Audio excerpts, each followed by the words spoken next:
दोस्तों नमस्कार, मैं हूं आलोक पाठक और आप देख रहे हैं खबर दस्तक। दीपावली का दिन है, आप सभी को दीपावली की हार्दिक शुभकामनाएं। लेकिन ये दीपावली संभवतः योगी आदित्यनाथ की बतौर मुख्यमंत्री ये दीपावली संभवतः आखिरी दीपावली हो सकती है, क्योंकि हालात ऐसे हो गए हैं उत्तर प्रदेश में। पूरे दिन का जो घटनाक्रम बीता है, जब मैं ये रिकॉर्ड कर रहा हूं आज 20 तारीख की रात को 12:50 पे, 19 तारीख की रात को 12:50 यानी 20 तारीख शुरू हो गई है। पिछले 18-19 घंटों में उत्तर प्रदेश की राजनीति में काफी भूचाल आ गया है। शुरुआत होती है, बताया था मैंने आपको पहले के वीडियोज में, कि विज्ञापनों में नाम काट दिया गया था दोनों मुख्यमंत्रियों का। फिर उन लोगों ने अयोध्या न जाने का निर्णय लिया। उसके बाद खबर आई कि राज्यपाल महोदया ने भी अयोध्या जाने का कार्यक्रम निरस्त कर दिया, जबकि कल दीपोत्सव मनाया गया। अयोध्या में दीपोत्सव का आयोजन योगी सरकार 2017 से हर साल छोटी दीपावली पे करती रही है। फिर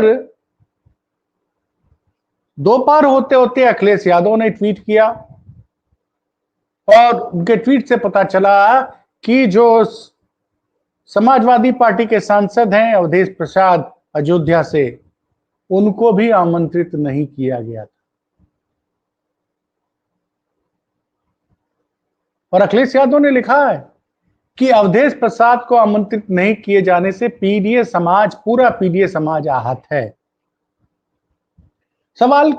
मेरे कुछ सवाल हैं कि क्या भारतीय जनता पार्टी 2024 में की लोकसभा चुनाव में फैजाबाद अयोध्या सीट पर अपनी हार को भुला नहीं पा रही है? आज अब अवधेश प्रसाद से मैं कई बार मिला हूं। अवधेश प्रसाद अयोध्या जिले के रहने वाले हैं, 8 बार के विधायक हैं और इस बार सामान्य सीट पर वो दलित समाज से आते और सामान्य सीट पर उन्होंने समाजवादी पार्टी को जीत दिलाई है। वो सांसद बनकर आए थे, लल्लू सिंह को हराया था, प्रचंड राम लहर का, वो भी तब जब राम मंदिर की प्राण प्रतिष्ठा हो गई थी। उसके बाद हुए चुनाव में भारतीय जनता पार्टी अयोध्या में चुनाव हार जाती है। ये लगातार दूसरी बार है दीपोत्सव में अवधेश प्रसाद जी को सांसद अयोध्या के उनको नहीं बुलाया गया। अवधेश प्रसाद के बारे में मैंने बताया ना कि वो अयोध्या के रहने वाले, सरजू नदी में रोज स्नान करते हैं और हनुमानगढ़ी में भगवान हनुमान का रोज दर्शन करते हैं। तो ऐसे हनुमान भक्त सांसद को भारतीय जनता पार्टी ने आखिरकार क्यों नहीं बुला रही है अपने दीपोत्सव में? एक एजेंसी से बातचीत करते हुए अवधेश प्रसाद ने जो सवाल उठाए, उन सवालों का जवाब भारतीय जनता पार्टी नहीं दे पाएगी।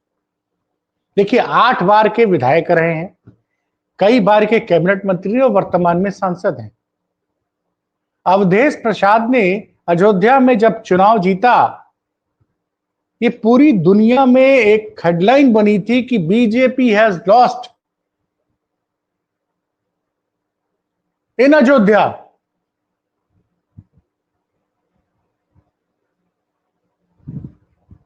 तो अवधेश प्रसाद जैसे ही सांसद बने, पूरी दुनिया में इसकी चर्चा हुई कि BJP has lost Ayodhya, the city of Rama. Ram की नगरी अयोध्या में भारतीय जनता पार्टी चुनाव हार गई। वो भी कब? उस साल, जिस साल राम मंदिर का सुप्रीम कोर्ट के आदेश पे बन रहे राम मंदिर में प्राण प्रतिष्ठा हुई भगवान श्री राम की। ये खबर थी और अवधेश प्रसाद उसके बाद इंटरनेशनल लेवल पे एक सेलिब्रिटी बन गए।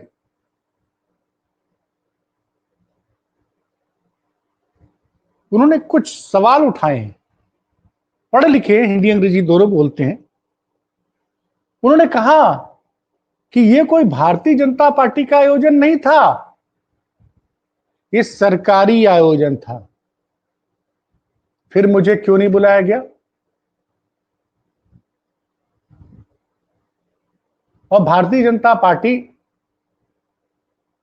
विकास की नहीं, आम जनता की कदर नहीं करती है, आम जनता की भावनाओं का ख्याल नहीं रखती है, स्थानीय लोगों का बिल्कुल ख्याल नहीं रखती। इसी वजह से अयोध्या में चुनाव हारी थी।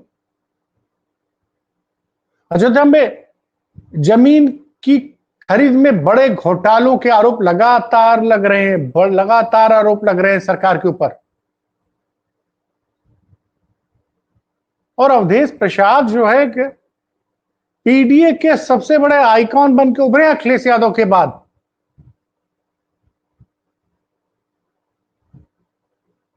वैसे समाजवादी पार्टी के कई दलित सांसद चुने गए, जिसमें युवा प्रिया सरोज भी हैं, जो मछली शहर से पहली बार चुनाव लड़ी, चुनाव जीती। पुष्पेंद्र सरोज भी जीते, वो कौशाम्बी से। और इनका प्रत्याशी मात्र 6000 वोटों से मेरठ में हारा था। और क्यों कह रहे हैं अखिलेश यादव कि अपने सांसद अवधेश प्रसाद को न बुलाए जाने से पूरा पीडीए समाज आहत है? ये अखिलेश यादव ने ट्वीट किया है, लेकिन मैं इससे एक लाइन आगे कर रहा हूं, इससे पूरे पीडीए समाज में जबरदस्त आक्रोश है। क्योंकि अखिलेश यादव के ट्वीट के बाद जरा मैं निकला था लखनऊ शहर का हालचाल लेने के लिए। मैंने कई लोगों से बात की। मैं जिस क्षेत्र में रहता हूं, वो क्षेत्र जो है नगर निगम में, वो ये वार्ड जो है सुरक्षित माना, सुरक्षित वार्ड है, SC/ST वार्ड है। और बगल वाला वार्ड भी, यहां बड़ी संख्या में पीडीए आबादी रहती है। और सबको पता है कि अवधेश प्रसाद जी हनुमान जी के बहुत बड़े भक्त, भगवान राम के बहुत बड़े भक्त हैं। और सरकारी, भाई अगर भारतीय जनता पार्टी का व्यक्तिगत कोई आयोजन होता है तब आप सपा के विधायक या सांसद को बुलाए चलिएगा, लेकिन जब ये सरकारी आयोजन है, सरकार के टैक्स पे, देखिए बहुत ही सुलझी हुई बात करते हैं अवधेश प्रसाद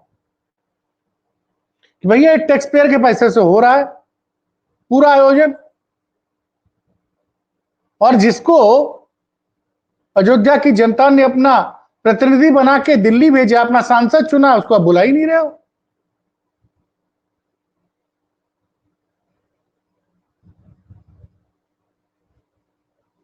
तो एक तरफ तो दोनों उप मुख्यमंत्री नहीं आए आज, केशव मौर्य और ब्रजेश पाठक, जिस पर अखिलेश यादव ने तंज कसा कि उनको हाथा नहीं है बाता।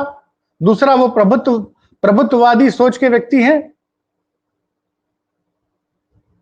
इसलिए मैं कह रहा हूं कि हो सकता है कि बतौर मुख्यमंत्री योगी आदित्यनाथ की आखिरी दीपावली हो, उसके बाद उनको मुख्यमंत्री पद से इस्तीफा देना पड़ सकता है।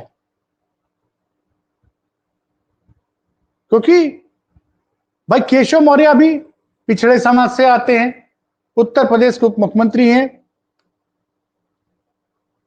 और वहां के जो स्थानीय सांसद है अवधेश प्रसाद, उनको नहीं बुलाया गया।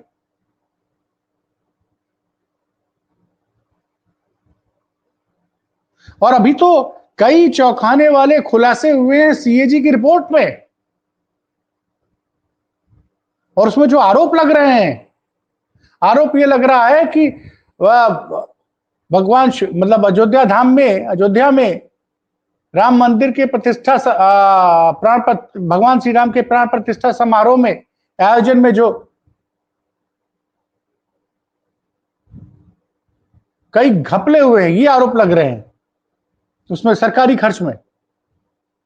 वहां पे एक आरोप लगा है कि एक ऐसी कंपनी को काम दे दिया गया जो ब्लैक लिस्टेड थी, और उसको करोड़ों का पेमेंट कर दिया गया। ये सीएजी रिपोर्ट में इसकी लगातार चर्चा हो रही है।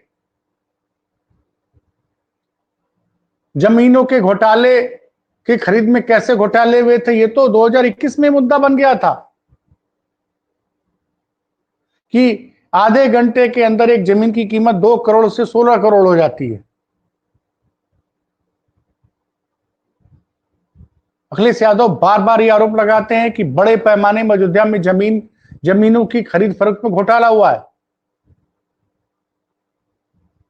और हमने देखा था लोकसभा चुनाव के पहले अयोध्या से एक अच्छा खासा प्रतिनिधि लोग आए थे, बड़ी समाज जिनकी जिनकी जमीनें अधिकृत की गई थी, वो लोग बड़े नाराज थे।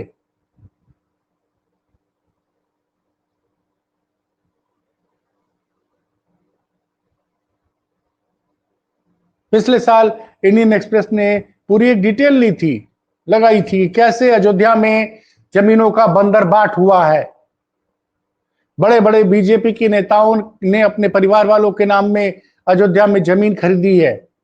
कई योगी सरकार के कई बड़े ताकतवर अधिकारियों पर आरोप लगा।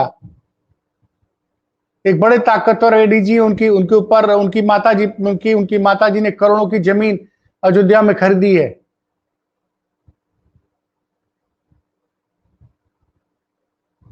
तो एक तो स्थानीय जनता का आक्रोश, और हो सकता है भाजपा समर्थक कह दें कि भैया हम तो वहां पे अयोध्या में उपचुनाव हुआ था उस सीट पे जिस सीट से विधायक बनते थे लगातार अवधेश प्रसाद, वहां तो भाजपा जीत गई। लेकिन सबको पता था कि अयोध्या की उस सीट में क्या हुआ था उपचुनाव में। ये वीडियो सबने देखे हैं। अखिलेश यादव ने आरोप लगाया था कि बड़ी संख्या में उस चुनाव को जीतने के लिए भारतीय जनता पार्टी ने फर्जी वोटिंग कराई थी। जो उस विधानसभा के सदस्य नहीं थे वो आके बकायदे वोटिंग करके गए थे, आरोप लगाया था। एक युवा पत्रकार अमित यादव जो जमीनी खबर नाम से यूट्यूब चैनल चलाते हैं, उन्होंने एक सज्जन से बात की थी और वो ऑन कैमरा बोला था कि मैं खुद जाके भारतीय जनता पार्टी को 8 वोट दे के आया हूं। तो ऐसी परिस्थितियों में विधानसभा उपचुनाव किन परिस्थितियों में है वो ठीक है, भाजपा जरूर जीत गई, लेकिन उससे असली लोकप्रियता की पहचान नहीं हो पाएगी। और जो कुछ भी आज अयोध्या में हुआ,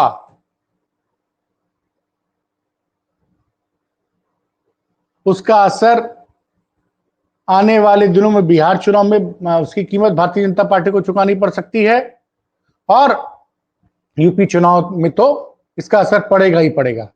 क्योंकि समाजवादी पार्टी के एक नेता हैं, पूर्व विधायक अखिलेश की सरकार के मंत्री पवन पांडे, वो लगातार वहां सरकार के सरकारी घोटाले खोलते रहते हैं, आम जनता के सुख दुख में खड़े रहते हैं। तो ये जो तस्वीरें आज आई हैं कि योगी जी अकेले थे, पहली बार ऐसा था कि उत्तर प्रदेश की राज्यपाल महोदय या पूरा मंत्रिमंडल उनके साथ नहीं था। ब्रजेश पाठक नहीं थे, केशव मौर्य नहीं थे, महामहिम राज्यपाल महोदया नहीं थी, और कई वरिष्ठ मंत्री वहां दीपोत्सव में शामिल नहीं हुए। और उसके बाद यह खबर कि स्थानीय सांसद अवधेश प्रसाद, जब कोई आदमी एक सीट पे 1977 से लगातार विधायक रहे, 8 बार के विधायक रहे हैं, वो सिर्फ एक बार 2017 में चुनाव हारे थे, 2022 में फिर विधायक बन गए, और 2024 में तो उन्होंने चमत्कार कर दिया। सामान्य सीट पे सपा ने एक दलित उम्मीदवार उतारा अवधेश प्रसाद के रूप में, और उन्होंने भारतीय जनता पार्टी के दिग्गज लल्लू सिंह को 60,000 से ज्यादा वोटों से हराया था। और ये आलम था नाराजगी का कि पूरे अयोध्या मंडल में भारतीय जनता पार्टी का लोकसभा चुनाव में कोई खाता नहीं खुला था। सुल्तान ये भारतीय जनता पार्टी अयोध्या में हारी, बाराबंकी में हारी, अंबेडकर नगर में हारी, और सुल्तानपुर में हार गई। तो पूरे पूरे मंडल में भाजपा का सफाया हो गया था। इसलिए अखिलेश यादव ने जरूर कहा कि इससे पीडीओ समाज में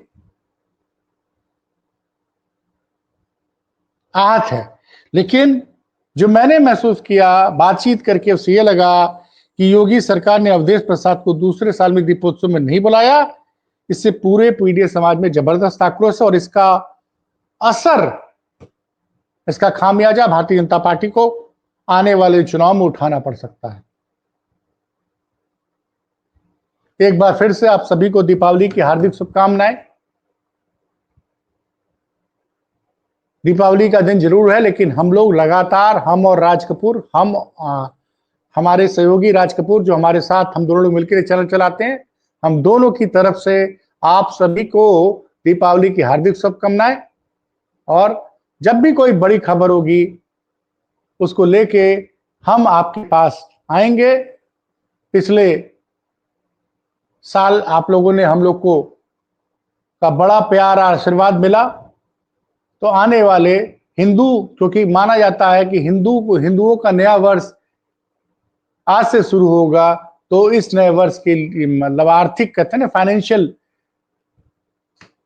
नया साल हिंदुओं के हिसाब से आज से शुरू होगा, नए दीपावली के दिन से। तो आज अगले साल भी आपका आशीर्वाद मिलता रहेगा और आपको हम लगातार सच्ची और सटीक जानकारी देने का पूरा प्रयास करेंगे। बहुत बहुत धन्यवाद।